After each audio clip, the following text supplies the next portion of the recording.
आतंकवादियों के पास फिर से नकली करेंसी पहुंच गई। तो उस नोटबंदी का कारण क्या हुआ, फायदा क्या हुआ? उस नोटबंदी से यदि फायदा हुआ है तो वो भारतीय जनता पार्टी को फायदा हुआ। नरेंद्र मोदी जी ने आपको जुमले देने सिखा दिए, आप भी जुमले बोली जा रहे हैं। मोदी जी ने ही कहा था कि हर वर्ष हम 2 करोड़ नौकरियां देंगे, 15 लाख रुपए खातों में देंगे और विदेश से काला धन लाएंगे। और 6-7 साल में तो काला धन कोई आया नहीं, उल्टा जो यहाँ पे हमारा धन था, हमारे बैंकों की जो संपत्तियां थी, उसको लेके भागे आपके यार दोस्त। अपनी नाकामियों को बचाने के लिए कांग्रेस को आप कांग्रेस के ऊपर थोपने की बात करते हैं। ये सरासर झूठ बोलने की जो आदत है, इसको छोड़ देना चाहिए। कि कांग्रेस के जो मनमोहन सिंह प्रधानमंत्री थे, उन्होंने क्या किया? इस देश को और इस प्रदेश को सबसे बड़ी योजना यदि किसी ने दी है तो वो हमारे जो अर्थशास्त्री प्रधानमंत्री रहे हैं पूर्व में, उन्होंने हमें मनरेगा की एक स्कीम दी, महत्वाकांक्षी स्कीम।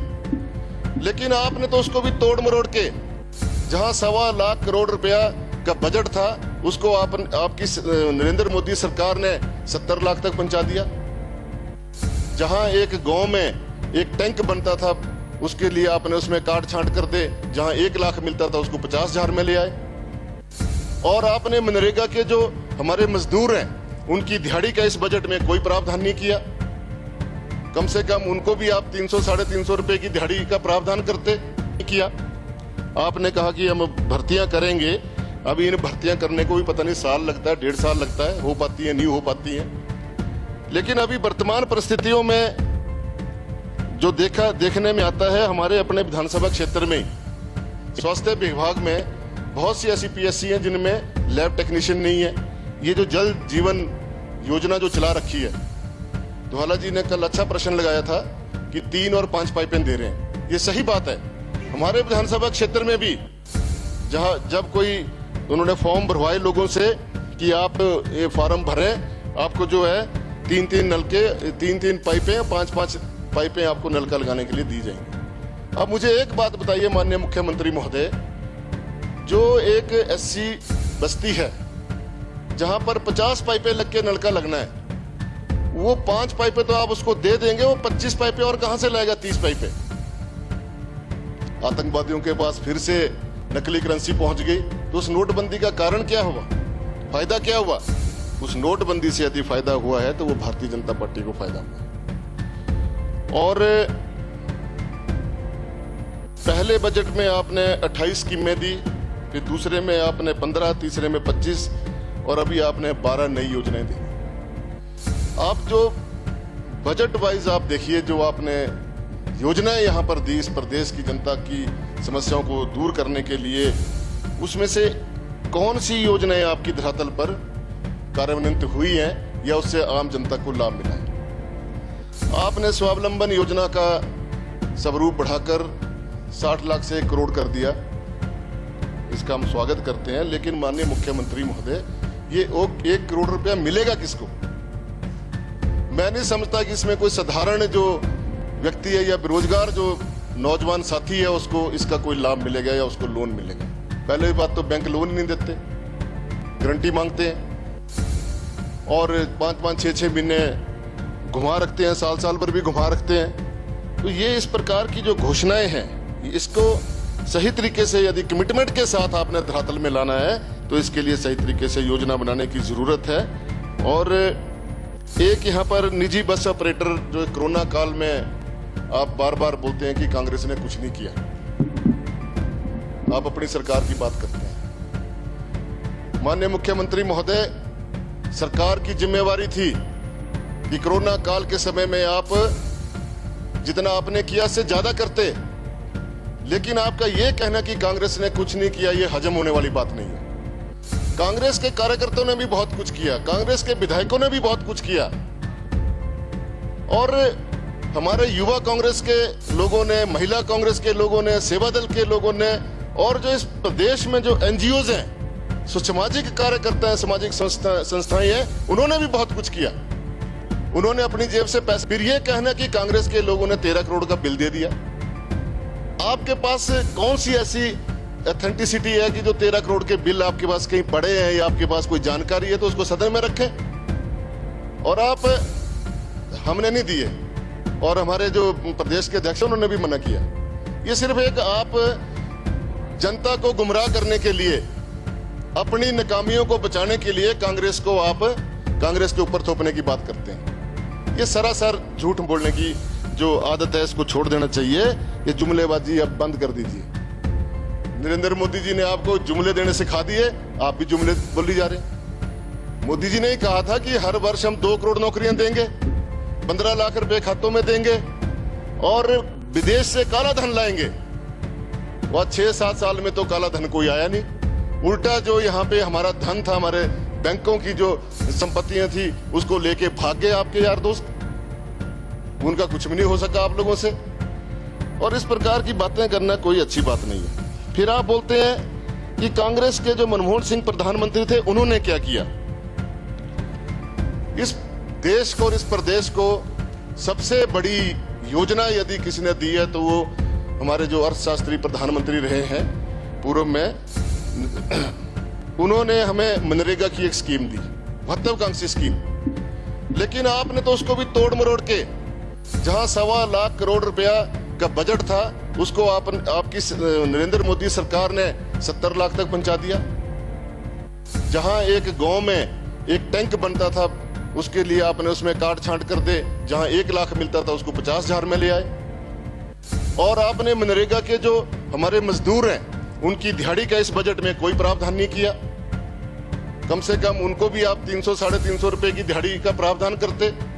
फिर आप बोलेंगे तो केंद्रीय प्रायोजित कार्यक्रम है, तो प्रदेश सरकार का इसमें अंशदान क्या है, वो भी आपने कुछ नहीं किया। आपने जो कोरोना काल में जो विधायक निधि को फ्रीज किया था उसको आपने बहाल किया, उसका हम आपका धन्यवाद करते हैं। लेकिन माननीय मुख्यमंत्री महोदय, आपने उसमें मात्र 5 लाख रुपए की बढ़ोतरी की। जो हमारा पिछले वर्ष का जो पैसा है उसमें 50 लाख आपने दिया। जो हमारा बचा हुआ पैसा है उसको भी आप इस चालू वित्त वर्ष में दें, ताकि जो हमारे विधायक हैं, जो सत्ता पक्ष के हैं चाहे विपक्ष के हैं, उनका जो काम रुके हुए हैं वो पूरे हों। वो भी आपने इसमें कोई बात नहीं करी। और मात्र 5 लाख रुपए बढ़ाए, आपने बढ़ाने थे कम से कम 25-30 लाख रुपए बढ़ाते, इसको 2 करोड़ तक तो ले जाते। और साथ में आपका धन्यवाद मैं करना चाहूंगा कि आपने आशा वर्करों के 750 रुपए बढ़ाए। सबसे ज्यादा काम आशा वर्कर्स ने कोरोना काल के समय में किया। उसके साथ साथ आंगनबाड़ी की वर्कर्स ने भी बहुत काम किया। आयुर्वेदा के जो डॉक्टर्स हैं, फार्मासिस्ट हैं, वहां जो सफाई कर्मचारी हैं, उन्होंने भी बहुत काम किया। आउटसोर्स के माध्यम से जो हॉस्पिटलों में कर्मचारी रखे हैं, क्लास 4 कर्मचारी रखे हैं, उन्होंने भी बहुत काम किया। और बहुत सी ऐसी संस्थाएं हैं जिन्होंने काम किया, लेकिन उनको आपने क्या रिवार्ड दिया? उनको आपने दरकिनार कर दिया। माननीय मुख्यमंत्री महोदय, आपने 56 टेस्ट जो फ्री करने की जो बात कही, वो ठीक है, उसका हम स्वागत करते हैं। लेकिन इसको आप करेंगे कैसे? स्टाफ आपके पास है नहीं, लैब टेक्नीशियन आपके पास है नहीं, रेडियोग्राफर आपके पास है नहीं, तो वो टेस्ट लोग करवाएंगे कहां? इसके बारे में आपने कोई इस बजट में प्रावधान नहीं किया। आपने कहा कि हम भर्तियां करेंगे। अभी इन भर्तियां करने को भी पता नहीं साल लगता है, 1.5 साल लगता है, हो पाती है नहीं हो पाती है।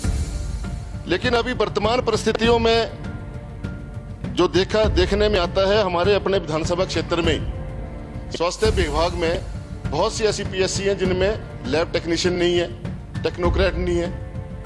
हमारे सीएससी हॉस्पिटल में डेंटल डॉक्टर की एक पोस्टिंग हुई थी, उसको आपने बदल के बंगाणा भेज दिया, थाना कलां भेज दिया। सैलरी उसको जो है वहां से सीएससी बिजड़ी से मिलती है। आप कर क्या रहे हैं ये समझ में नहीं आ रहा है। और दूसरे,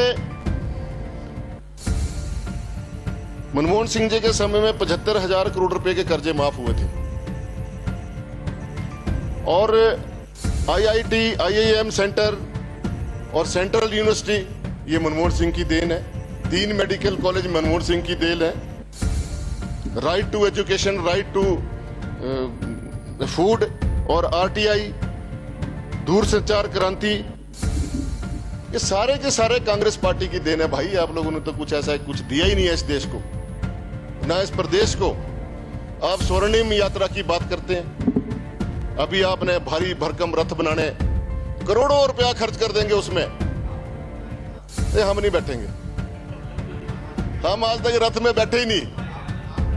हमें शौक नहीं है राजाओं वाले कि हम रथों में घूमें, हम पैदल ही घूमेंगे। माननीय मुख्यमंत्री महोदय, अच्छा होता आप इसको सरकारी खर्चे से न करके स्वयं के खर्चे से करते, तब तो बात नहीं बनती। और स्वर्णिम हिमाचल तो आपने बनाया ही नहीं। हिमाचल बनाने में आपका योगदान कहां से आ गया? जिस समय हिमाचल बन रहा था तो आप लोग सबसे ज्यादा विरोध करते थे, स्टेट हुड मारो ठुड कहा करते थे। आज आपको कहां से याद आ गई कि स्वर्णिम हिमाचल की यात्रा निकाली जाए? या सिंघा जी ने ठीक कहा कि जो होमगार्ड के लोगों ने जो काम किया उनके बारे में आपने कोई इसमें नहीं प्रावधान नहीं किया उनको लाभ देने के लिए, ना ही उनकी नई भर्तियों के बारे में कोई आपने चर्चा की। सबसे ज्यादा यदि कोई सिक्योरिटी का काम करते हैं तो पुलिस वाले भी होमगार्ड वालों से ही उनको आगे कर देते हैं सेवाएं लेने के लिए। तो इनके बारे में भी सरकार को सोचना चाहिए था। और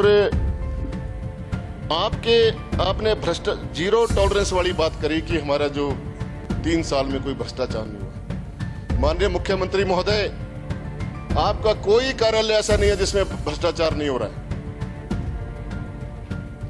आपके वन विभाग में लाखों रुपए के टेंडर हो गए चेक डैम्स के। धरातल पर कोई डंगा नहीं लगा, कोई चेक डैम नहीं लगा। आप सरकारी एजेंसी से स्पेशल एजेंसी आप इसमें गठित करें और छानबीन कराएं। करोड़ों रुपए, 3-4 करोड़ का तो मेरे विधानसभा क्षेत्र में ही घोटाला है वन विभाग के अंदर। आईपीएच विभाग में भी यही हालात है। अभी माननीय मंत्री महोदय है नहीं, ये जो जल जीवन योजना जो चला रखी है, ज्वाला जी ने कल अच्छा प्रश्न लगाया था कि 3 और 5 पाइपें दे रहे हैं। ये सही बात है। हमारे विधानसभा क्षेत्र में भी जब कोई उन्होंने फॉर्म भरवाए लोगों से कि आप ये फॉर्म भरें, आपको जो है 3-3 पाइपें, 5-5 पाइपें आपको नलका लगाने के लिए दी जाएंगी। अब मुझे एक बात बताइए माननीय मुख्यमंत्री महोदय, जो एक एससी बस्ती है जहां पर 50 पाइपें लग के नलका लगना है, वो 5 पाइपें तो आप उसको दे देंगे, वो 25 पाइपें और कहां से लाएगा 30 पाइपें? जबकि कल माननीय मंत्री महोदय ने कहा कि ऐसा कुछ नहीं है और हम घर में नलका लगा के देंगे। अब देखते हैं इसके बाद क्या होता है। आपके जो भी आपने यहाँ पर योजनाएं बनाई हैं वो धरातल पर उतरती नजर नहीं आ रही है। आउटसोर्स एम्प्लॉइज के लिए आप जब हमारी सरकार थी तो बहुत बड़ी बड़ी बातें किया करते थे। उस समय 35,000 लोग आउटसोर्स में थे।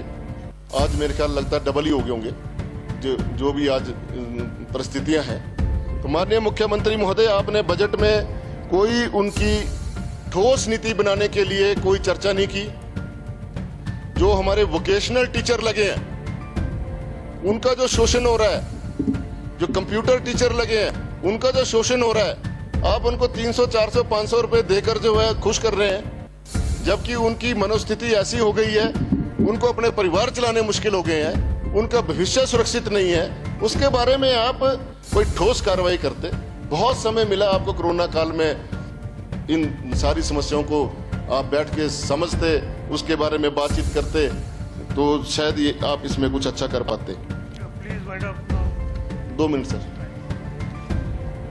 माननीय मुख्यमंत्री महोदय,